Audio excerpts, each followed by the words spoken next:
వర్తమానం నిమిత్తమై దేవుని వాక్యం కొద్దిగా మనం ధ్యానం చేసుకుందాము. ఆరాధన, దేవుణ్ణి స్తుతించడము, దేవునికి మన ప్రేమను వ్యక్తం చేయడం కదా.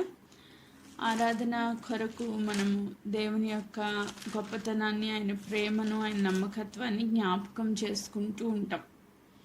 అయితే మన పితరుడైన అబ్రహాము గారి జీవితంలో ఆయన ప్రేమను వ్యక్తపరచడానికి ఆయన దేవుణ్ణి అంగీకరించి ఆయన దేవుని మాటను పట్టుకుని నడుస్తూ ఉన్నప్పుడు తన జీవితంలో కొన్ని బలిపీఠాలు కట్టినట్లుగా మనము వాక్యంలో నుంచి చూస్తూ ఉంటాం. అబ్రహాము గారి జీవితంలో ఆయన దేవుని ఆరాధించడానికి కొన్ని బలిపీఠముల ద్వారా, బలిపీఠము అంటే ఆరాధించే స్థలము అని అర్థం. ఒక బలిపీఠం కట్టారు అంటే దానిలో చాలా అర్థాలు ఉంటాయన్నమాట. ఆదికాండం 12వ అధ్యాయంలో పిలువబడిన అబ్రహాము గారి జీవితంలో అనేక బలిపీఠపు అనుభవాలు మనం చూస్తాం. అయితే కొన్ని మనము ఈరోజు ఆరాధన వర్తమానము నిమిత్తమే ధ్యానం చేసుకుందాము. మొట్టమొదటిగా అబ్రహాము గారిని దేవుడు అన్య విగ్రహారాధన కుటుంబం నుంచి పిలుచుకున్నారు. మనందరికీ తెలుసు.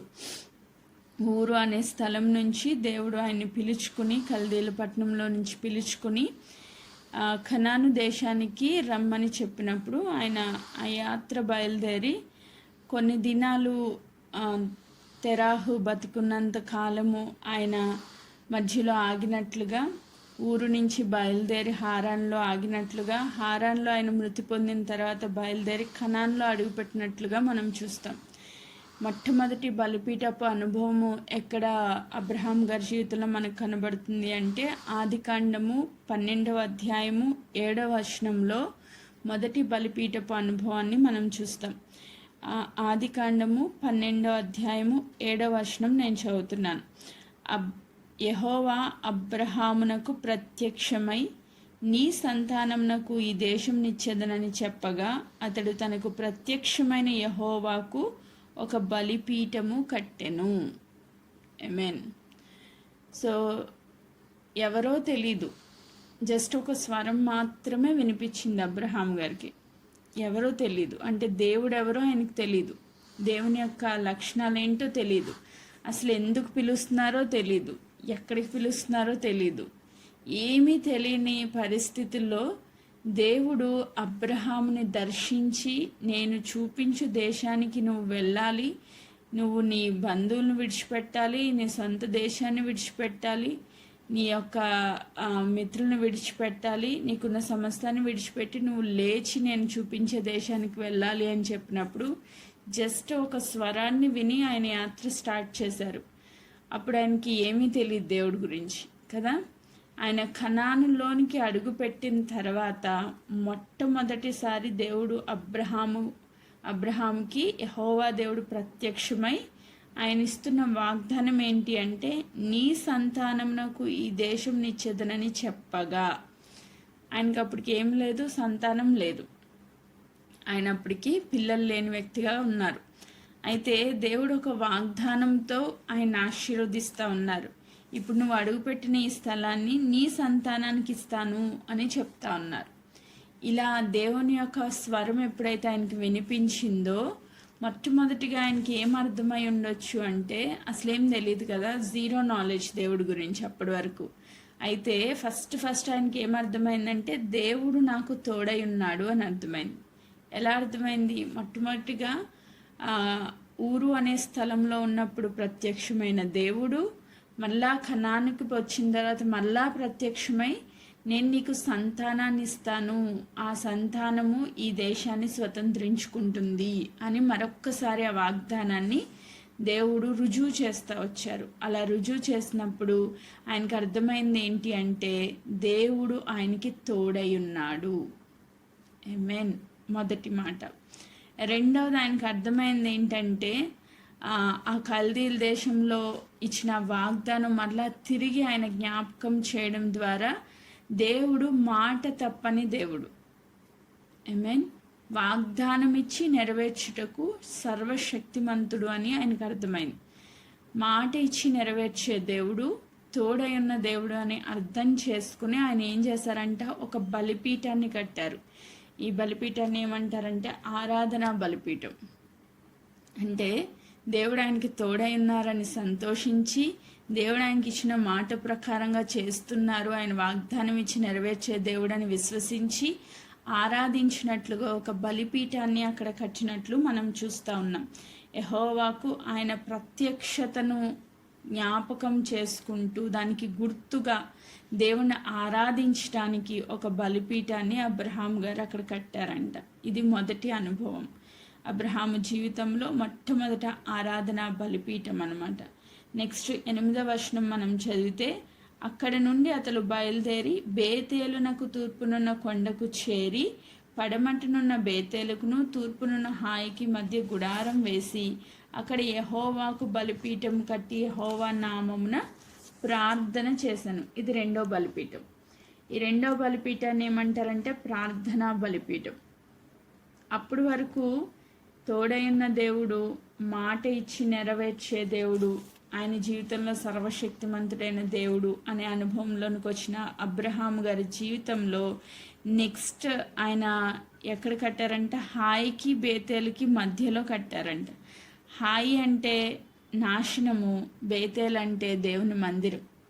సో ఈ రెండాట్ల మధ్యలో ఒక బలిపీఠాన్ని కట్టి ప్రార్థన చేస్తూ ఉన్నారు. ప్రార్థన చేస్తున్నారంటే మీనింగ్ ఏంటి, దేవునితో మాట్లాడుతున్నారంటే మీనింగ్ ఏంటి, ఆయన సజీవుడు అని ఒక అనుభవంలోనికి వచ్చాడు. అంటే ఆయన మాట్లాడే దేవుడే కాదు, మన మాటలు కూడా వినే దేవుడు. ఆమేన్. ఆయన సజీవుడు కనుక ఆయనతో మాట్లాడొచ్చు. మనం చేసే ప్రార్థన ఆయన వినే దేవుడు, ప్రార్థన ఆలకించే దేవుడు. ఆరాధన మొదటి అనుభవం అయితే, ఆరాధనతో పాటు 2వ బలిపీఠంలో ఆయన ప్రార్థన కూడా చేయడం మొదలుపెట్టాడు. ఆమేన్. సో మొట్టమొదటిగా మనం దేవుడు ఏమై ఉన్నాడో తెలుసుకున్నప్పుడు, ఆయన ప్రేమను మనం రుచి చూసినప్పుడు, ఆయన మనకి తోడై ఉన్నాడని మనం గ్రహించినప్పుడు, ఆయన ఇచ్చిన వాగ్దానాలు నెరవేర్చుటకు ఆయన శక్తిమంతుడు, సమర్థుడని మనం సంపూర్ణంగా గ్రహింపులోని తెచ్చుకున్నప్పుడు ఆయనతో మాట్లాడకుండా ఉండలేం కదా. అబ్రహాంకి దేవునికి మధ్యలో ఒక రిలేషన్ ఉంది. ఏంటా రిలేషన్ అంటే స్నేహితుడు అన్నారు. స్నేహితులతో మాట్లాడకుండా ఎవరైనా ఉండగలరా? ఇద్దరు ఒకరికొకరు మాట్లాడుకుంటే ఆ స్నేహబంధం చాలా స్ట్రాంగ్గా ఉంటుంది. సో ఆరాధన నుంచి ఆ ప్రార్థన అనుభవంలోనికి వచ్చాడు. అంటే ఆయనతో మాట్లాడడం మొదలుపెట్టారు 2వ బలిపీఠపు అనుభవంలో. నెక్స్ట్ 3వది మనం చూస్తే ఇదే ఆదికాండం. ఇదే ఆరాధన ప్రార్థన మళ్ళా 13వ అధ్యాయము 4వ వచనంలో కూడా మనం చూస్తాం. తాను మొదట బలిపీఠం కట్టిన చోట చేరి అక్కడ అబ్రహాము యెహోవా నామమున ప్రార్థన చేసిన. అంటే ఈయన ఏదో ఒకసారి ప్రార్థన చేయడం కాదు, కంటిన్యూస్గా దేవునితో కనెక్ట్ అయి ఉన్న వ్యక్తిగా మనం చూస్తూ ఉన్నాం. అంటే అదే ప్రార్థనా జీవితం కంటిన్యూ అవుతూ ఉందన్నమాట. ఆమేన్. 3rd బలిపీఠపు అనుభవంలోనికి వస్తే అదే ఆదికాండం 13వ అధ్యాయము 8వ వచనం నేను చదువుతున్నా. కాబట్టి అబ్రాము మనము బంధువులము గనుక నాకును నీకును నా పశువుల కాపర్లకును నీ పశువుల కాపర్లకును కలహం ఉండకూడదు. 18వ వచనం చదువుతున్నా. అప్పుడు అబ్రాము తన గుడారం వేసి హెబ్రోనులో నీ మమ్రే దగ్గరున్న సింధూర వృక్ష వనములో దిగి అక్కడ యెహోవాకు బలిపీఠము కట్టెను. ఇది 3rd స్టెప్లో ఆయన 3వ బలిపీఠం కట్టినట్లుగా మనం చూస్తున్నాం. ఎక్కడ కట్టారంట, మమ్రే దగ్గరున్న సింధూర వృక్షవనంలో దిగి అక్కడ యెహోవాకు బలిపీఠము కట్టెను. హెబ్రోను అనగా సహవాసము, మమ్రే అనగా పుష్టికరము అని అర్థం. పుష్టి, సంపూర్ణత. ఆమేన్. సో పుష్టిగా ఉండడము. నెక్స్ట్ దేవుని యొక్క సహవాసము అంటే ఒకటి ఫస్ట్ ఆరాధన చేశారు, 2 ప్రార్థనా జీవితంలోకి వచ్చారు, 3 సహవాసంలోనికి వచ్చారు. ఆమేన్. అబ్రహాం గారి జీవితంలో ఒక్కొక్క స్టేజ్ దేవునితో అంటు కట్టబడిన స్థితిలో మనకి కనబడుతూ ఉన్నారు. ఆయన దేవునితో సహవాసంలోనికి హెబ్రోన్లోనికి వచ్చారంటే, హెబ్రోన్ అంటే సహవాసము మీన్స్ ఒక సహవాసపు బలిపీఠాన్ని ఆయన కట్టాడు. ఆమేన్. ఫస్ట్ ఆరాధన బలిపీఠము, 2 ప్రార్థనా బలిపీఠం, 3 సహవాస బలిపీఠం. దేవునితో సహవాసం చేయడం మొదలు పెట్టారంట. అక్కడి నుంచి మనం చదివితే 15వ అధ్యాయంలోనికి వచ్చేసరికి మళ్ళా దేవుని వాక్యం ప్రత్యక్షమవుతుంది. ఆయనకి బహుమానం ఇస్తానని, గర్భఫలం ఇస్తానని దేవుడు వాగ్దానం చేస్తారు. ఆ వాగ్దానాలన్నింటినీ అబ్రహాము గారు పొందుకున్నారు. నెక్స్ట్ 17వ అధ్యాయంలో మరలా దేవుని ప్రత్యక్షత చూస్తారు. సర్వశక్తిగల దేవుడుగా, అడోనాయ్ దేవుడుగా, అలాగే సర్వశక్తిగల ఎల్ షదాయ్ దేవుడుగా కూడా ఆయనకి దేవుడు ప్రత్యక్షమైనట్లుగా మనం చూస్తాం. తర్వాత ఆయనతో నిత్య నిబంధన 17వ అధ్యాయంలో చేసినట్లు, 15లో వాగ్దానములతో కూడిన నిబంధన, 17లో నిత్య నిబంధన దేవుడు అబ్రహాంతో చేసినట్లు చూస్తాం. అలాగే 18వ అధ్యాయానికి వచ్చేసరికి దూతలుగా తండ్రి కుమార పరిశుద్ధాత్మకు త్రియేక నామానికి గుర్తుగా 3 దూతలు అక్కడికి వచ్చినట్లుగా, ఆ దూతల యొక్క ప్రత్యక్షతలో వారికి ఆతిథ్యం ఇచ్చి వారికి సాగిలపడినట్లుగా మనం చూస్తాం. ఆ దూతలకి ఆతిథ్యం ఇచ్చి ఆరాధించినట్లుగా మనం చూస్తాం. నెక్స్ట్ 18వ అధ్యాయం చివరికి వచ్చేసరికి దేవుని ఎదుట విజ్ఞాపన చేస్తూ లోతు గురించి విజ్ఞాపన చేసి లోతుని ఆ యొక్క సొదొమ గొమొర్ర పట్టణంలో నాశనం అయిపోకుండా కాపాడుకున్నట్లుగా మనం చూస్తాం. అంటే ఒక్కొక్క స్టెప్లో దేవునితో సహవాసం కలిగి ఉన్నాడనమాట. ఇవన్నీ నేను ఎందుకు చెప్తున్నానంటే దేవునితో సహవాసంలో కంటిన్యూ అవుతా ఉన్నాడు. ఆమేన్, ప్రైజ్ గాడ్. దేవునితో ఏం చేస్తున్నాడు? సహవాసం చేస్తున్నాడు. ఏదో ఒక్కొక్కసారి మాట్లాడేసి వెళ్ళిపోవడం అట్లా కాదు, కంటిన్యూస్గా దేవుడితో కనెక్ట్ అయి ఉన్నాడు. ఆయన వాగ్దానాలు పొందుకున్నాడు, నిబంధనలో స్థిరపరచబడ్డాడు, తర్వాత ఆతిథ్యం ఇచ్చే వ్యక్తిగా ఉన్నాడు, తర్వాత విజ్ఞాపన చేసే వ్యక్తిగా ఉన్నాడు. ఇలా సహవాసంలో కంటిన్యూ అవుతూ వెళ్ళారనమాట. అంటే మొదటిగా ఆరాధించాడు, తర్వాత 2వది ప్రార్థనా జీవితం కలిగి ఉన్నాడు, 3వది సహవాసపు బలిపీఠం అనుభవంలో అబ్రహాం గారు కంటిన్యూ అవుతూ వచ్చారు. ఆమేన్. ఈరోజు మన జీవితంలో కూడా మనం దేవుడు ఏమై ఉన్నాడో గ్రహిస్తే ఆయనతో సహవాసం చేయకుండా ఉండలేం. దేవుడు నీ కోసం ఏం చేశారు? నీ కోసం దేవుడు సిలువలో ప్రాణమే పెట్టేశారు. ఆమేన్. సిలువలో ఏం పెట్టారంటే ప్రాణమే పెట్టేశారు. ప్రాణం పెట్టిన దేవుని యొక్క ప్రేమ ఏంటో నీకు అర్థమైతే ఆయనతో సహవాసం చేయకుండా ఉండలేము. నిజంగా ఈ లోకంలో ఎవరైనా మనల్ని ప్రేమించారనుకోండి, నిజముగా ప్రాణం కంటే ఎక్కువగా ప్రేమించారనుకోండి, మంచి స్నేహితులు ఉన్నారనుకోండి, వాళ్ళతో మాట్లాడకుండా ఉండగలమా? అసలు ఎనీ టైం ఫోన్ చేస్తాం, ఏం చేస్తున్నారు అని ఎల్లప్పుడూ వాళ్ళ తలంపులు మన హృదయంలో ఉంటాయి. అంటే వాళ్ళని ఎక్కువగా మనం ప్రేమిస్తున్నాం కాబట్టి వారి గురించిన ధ్యాసలో ఉంటాం మనం. అలాగే అబ్రహాం గారు దేవునితో కనెక్ట్ అయి ఉన్నారు, సహవాసంలో ఉన్నారు. అలాగే మనం కూడా ఈ దినాన్ని యేసుక్రీస్తు ప్రభుతో కనెక్ట్ అయి ఉండాలి, సహవాసం చేయాలి ఆయనతో. అందుకే మొదటి యోహానులో అంటారు, మేము అన్యోన్య సహవాసానికి పిలుచుకున్నారంట.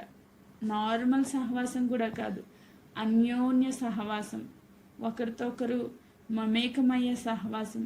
అందుకే దేవుడు బయట ఉంటే వీళ్ళు నన్ను సరిగా పట్టించుకోవట్లేదని పరిశుద్ధాత్మ చేత మన లోనికి దిగి వచ్చారు. ఆమేన్, ప్రైజ్ గాడ్. సో మనతో కలిసి జీవించాలన్నది ఆయన చిరకాల కోరిక, దేవుని కోరిక. అది మనుషులతో సహవాసం చేయాలి. ఎందుకు సృష్టించుకున్నారంటే సహవాసం కొరకే సృష్టించుకున్నాడు ఆయన మనిషిని. అన్నిసార్లు అబ్రహాం గారికి ఎందుకు ప్రత్యక్షమవుతూ వచ్చారు అంటే ఆయన సహవాసం చేయడానికి మొదటిగా దేవుడు ఇష్టపడతా ఉన్నారు, 2వది మనము కూడా ఇష్టపడాలి. మనం కూడా బలిపీఠాలు కట్టాలి. బలిపీఠం అంటే మోకరించి దేవునితో మాట్లాడే అనుభవం, దేవునితో కలిసి జీవించే అనుభవం, ప్రతి ఫుడ్ స్టెప్లో దేవుని చిత్తాన్ని గుర్తెరిగి ఆ చిత్త ప్రకారంగా మనం అడుగులేసే అనుభవం. ఆ అనుభవంలో మనం ముందుకు కొనసాగాలి. ఆమేన్.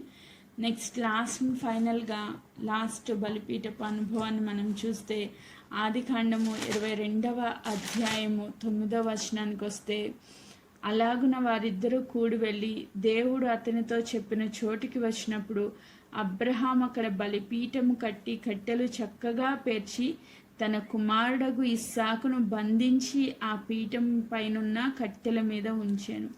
ఇక్కడ కూడా ఒక బలిపీఠం కనబడుతుంది.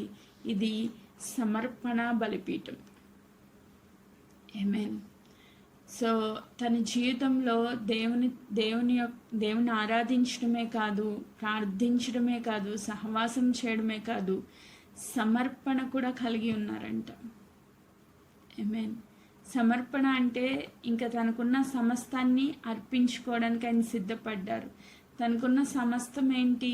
ఆ సమస్తము ఆయన కుమారుడే. ఇప్పుడు లేక వృద్ధాప్యంలో పుట్టిన కుమారుడు, ఆ కుమారుణ్ణి సహితము సమర్పించుకోవడానికి ఆయన సిద్ధపడిపోయారు.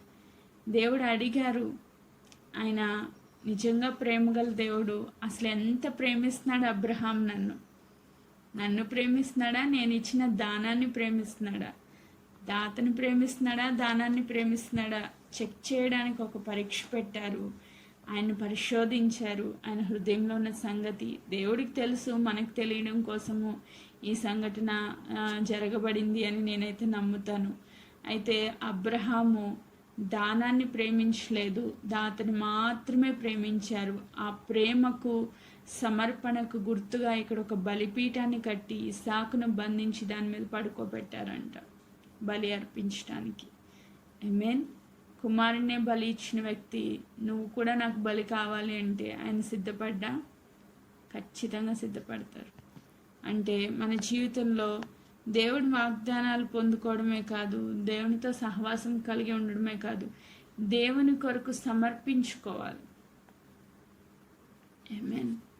ఇప్పుడు మనం గుడారంలో చూస్తాం, ప్రత్యక్ష గుడారంలో మొట్టమొదట మనకు కనిపించేది ఆల్టర్, బలిపీఠం. బలిపీఠం దగ్గర సమర్పణ లేకుండా పరిశుద్ధ స్థలంలోనికి మనం ప్రవేశించలేం. సమర్పణ జీవితం కూడా కావాలి. దేవునికి అతి సమీపంగా వెళ్ళాలంటే సమర్పణ కలిగిన జీవితం కావాలి. యేసుక్రీస్తు ప్రభువారు ఏం చేశారంటే తన ప్రాణాన్నే మన కోసం దారపోశారు. ఆయన సమర్పించుకున్నారు. ప్రాణార్పణంగా ఆయన పోయబడ్డారంట. ఆయనకంటూ ఏమీ లేదు, అన్నీ విడిచిపెట్టేశారు మన కోసం. పరలోకాన్ని విడిచిపెట్టేశారు, ఆయన మహిమను విడిచిపెట్టేశారు, ఆయన ఘనతను విడిచిపెట్టారు, ఆయన అక్షయతను విడిచిపెట్టారు. మన కోసం ఆయన దీనుడుగా మార్చబడ్డారు, రిక్తుడుగా మార్చబడ్డారు. దేవుడు ఎంతగా సమర్పించుకున్నారు మన కోసం. ఆయన ఏ పాపము లేకపోయినా పాపముగా చేయబడ్డారు మన పాపముల నిమిత్తం. ఎంత సమర్పణ కలిగి ఉన్న ఆ దేవాది దేవుణ్ణి మనం ఎంతగా ఆరాధిస్తూ ఉన్నాం. ఆమేన్. మన జీవితంలో ఈ దినాన్ని అబ్రహాం గారి జీవితంలో చూసినట్లుగా ఆరాధన బలిపీఠాలు ఉన్నాయా? ప్రతిరోజు మనం దేవుణ్ణి ఆరాధిస్తున్నామా? ఓన్లీ సండే ఒక్కరోజే కాదండి ఆరాధన దినం అని ప్రత్యేకంగా ఒక సంఘంగా కూడుకోవడానికి, సమాజంగా కూడుకోవడానికి ఈ దినాన్ని పరిశుద్ధపరిచి దేవుడు మనకి ఇచ్చారు. కానీ ప్రతి దినము అపోస్తుల కార్యాలు 2వ అధ్యాయంలో మనం చూస్తాం, వారు ప్రతి దినము ఇంటింట రొట్టె విరుచుచు ప్రార్థన చేయొచ్చు, దేవునితో సహవాసం కలిగి ఉన్నారంట. మనకు కూడా దేవుడు ఆధిక్యత ఇచ్చారు కదా. ఆ అపోస్తుల సంఘ పరిచర్యలాగా మనం కూడా ప్రతి దినము ఈ ఆన్లైన్లో కలుస్తాం. మరి కలుస్తున్నప్పుడు మనం ఆరాధిస్తున్నామా? దేవుణ్ణి స్తుతిస్తున్నామా? దేవుని సన్నిధిలో ఆరాధికులుగా, ప్రార్థన చేసే వ్యక్తులుగా, ఆయనతో సహవాసం చేసే వ్యక్తులుగా సమర్పణ కలిగి జీవిస్తున్నామా? ఒకసారి చెక్ చేసుకుందాం. ఒకవేళ దీనిలో ఏదైనా లోపం ఉంటే సరిచేయబడిన వ్యక్తులుగా దేవుణ్ణి ఆరాధించినప్పుడు ఆ ఆరాధన దేవుడు అంగీకరిస్తారు. ఆమేన్. శుద్ధ హృదయంతో, మంచి మనస్సాక్షితో ఒకవేళ ఆరాధించే అనుభవం లేకపోతే ఈ దినాన్ని ఒప్పుకుందాం. ప్రభు, ఎల్లప్పుడూ కోరికలే తప్ప ఆరాధించలేకపోతున్నాను, దయచేసి క్షమించండి. నీ ప్రేమ నన్ను వెంటాడుతూ వస్తుంది. అబ్రహాంని వెంటాడారు దేవుడు. ఎప్పుడో ఒకసారి మాట్లాడేసి మళ్ళీ మాట్లాడకుండా ఉండిపోలేదు ఆయన. కంటిన్యూస్గా ఆయన ప్రత్యక్షతలు అబ్రహాం గారికి దొరుకుతూ వచ్చినాయి. అంటే ఆయన దేవుడు తోడే ఉన్నాడని గ్రహించారంట. ఆయన మాట ఇచ్చి నెరవేర్చే దేవుడని గ్రహించి ఆరాధించారంట. ఇది నన్ను దేవుడు నీకును నాకును తోడే ఉన్నారు. హెబ్రీ పత్రిక 13 అధ్యాయంలో అంటారు, నిన్ను నేను విడువను ఎడబాయను, సదాకాలం నేను నీతో ఉన్నానన్నారు. ఆమేన్. అలాంటి గొప్ప దేవుణ్ణి మనము ఈ దినాన్ని ఆరాధించాలి. మాట ఇచ్చి నెరవేర్చే దేవుడు. దేవుడు ఏ వాగ్దానం అయితే నీ జీవితంలో చేశారో ఆ వాగ్దానాలు నెరవేర్చుటకు ఆయన శక్తిమంతుడు, సమర్థుడు. ఆమేన్. అది గ్రహింపులోనికి తెచ్చుకుని మనం ఆరాధించాలి. ఈరోజు అట్టి కృపను దేవుడు మనందరికీ అనుగ్రహించునుగాక. ఆరాధనా బలిపీఠము, ప్రార్థనా బలిపీఠము, సహవాస బలిపీఠము, సమర్పణ బలిపీఠాలు మన జీవితంలో ఉన్నాయా లేదా ఒకసారి చెక్ చేసుకుంటూ, ఒకవేళ లేకపోతే సరిచేయబడిన వారముగా ఈ దినం మొదలుకొని ప్రతి దినము ఈ 4 అనుభవాలు మనం కలిగి జీవించుదుముగాక. అట్టి రీతిగా దేవుని మనం ఈ దినాన్ని సరిచేయబడిన వారుగా ఆరాధించి ఆయన కృపకు పాత్రలుగా ఉండాలని కోరుకుంటూ ఈ మాటలు నేను ముగిస్తున్నాను. దేవుడి వాక్య భాగాన్ని దీవించునుగాక. ఆమేన్.